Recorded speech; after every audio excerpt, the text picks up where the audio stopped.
Hello bachcho, let's see the question. The question says, find the odd one with respect to distilled alcoholic beverages. तो इस question में हमें बताना है कि इनमें से कौन सा एक ऐसा है जो बाकियों से अलग है, किस रिस्पेक्ट में, कि एक तो बिना डिस्टिलेशन के प्रिपेयर होता है एंड एक डिस्टिलेशन के थ्रू। तो इसमें की कंसेप्ट क्या यूज होगा?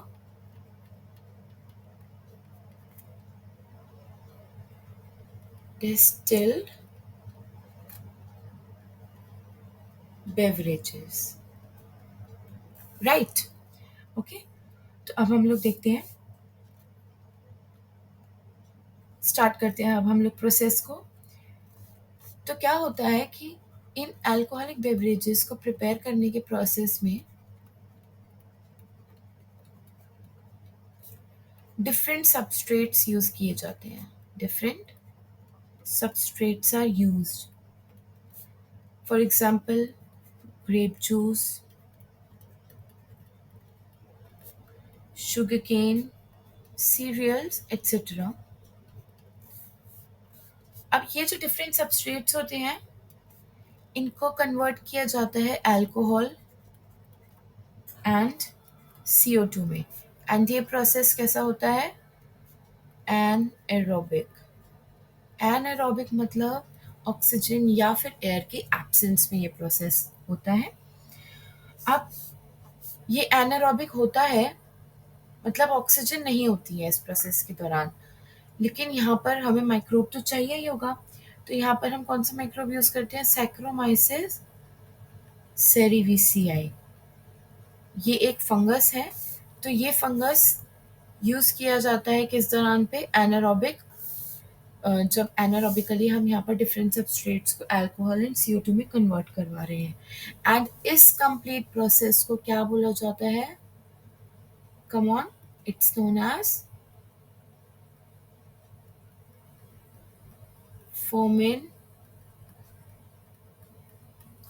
फर्मेंटेशन। ओके, तो मैं आपको एक बार शॉर्ट समरी बता देती हूँ। अभी तक हम लोगों ने क्या पढ़ा है कि जो अल्कोहलिक बेवरेजेस होते हैं वो डिफरेंट सबस्ट्रेट से बनते हैं। अब ये डिफरेंट सबस्ट्रेट्स पे एनारोबिकली सैक्रोमाइसिस सेरिविसियाई एक्ट अपॉन करता है और फिर इन सबस्ट्रेट्स को अल्कोहल एंड CO2 में कन्वर्ट करवाता है। एंड इस कंप्लीट प्रोसेस को हमने क्या नाम दिया है? फर्मेंटेशन नाम दिया गया है। अब अल्कोहल कंसंट्रेशन बढ़ाने के लिए क्या किया जाता है कि जिस लिक्विड के अंदर इथाइल अल्कोहल होती है उसको हम हाई टेम्परेचर पे पहले तो हीट करते हैं। लिख देती हूँ मैं, अल्कोहल कंसंट्रेशन को बढ़ाने के लिए इथाइल अल्कोहल जिसमें होता है, जिस लिक्विड में होता है, उसको हाई टेम्परेचर पे हीट किया जाता है। अब जो वेपर्स आ रहे हैं, हाई टेम्परेचर पे हीट करेंगे तो वेपर्स आएंगे। वेपर्स जो बन रहे हैं उनको फिर हम क्या करवा लेते हैं? कंडेंस। अब ये जो कंडेंस्ड वेपर्स होते हैं इसके अंदर अल्कोहल की कंसंट्रेशन ज़्यादा होती है। Alcohol concentration is more. और इस कंप्लीट प्रोसेस को हम क्या नाम देते हैं? डिस्टिलेशन। ओके, तो दो प्रोसेस आपको यहाँ पर दिख रहे हैं, फर्मेंटेशन एंड डिस्टिलेशन। चलो अब हम लोग देखते हैं, अब डिपेंडिंग अपॉन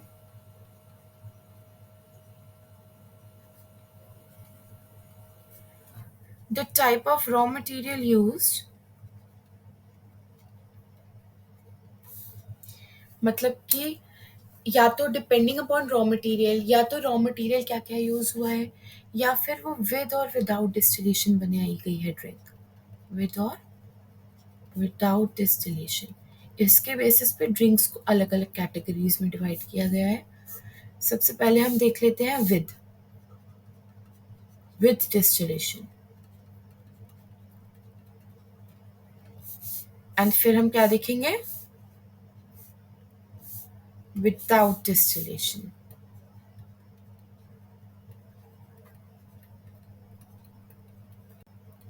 ओके, तो विदाउट डिस्टिलेशन देखते हैं सबसे पहले। इसमें सिर्फ दो ही ड्रिंक्स आती हैं जो हैं wine and beer. Wine and beer बिना डिस्टिलेशन के प्रिपेयर की जाती हैं। और डिस्टिलेशन से कौन कौन सी होती हैं? विस्की, ब्रांडी एंड रम। ये डिस्टिलेशन से प्रिपेयर की जाती है एंड ये विदाउट डिस्टिलेशन। तो अब हमारे इस क्वेश्चन का मेन मोटिव क्या था कि हमें ऑड बताना था with respect to distilled alcoholic beverages, मतलब इनमें से एक डिफरेंट होगा बाकी तीन से।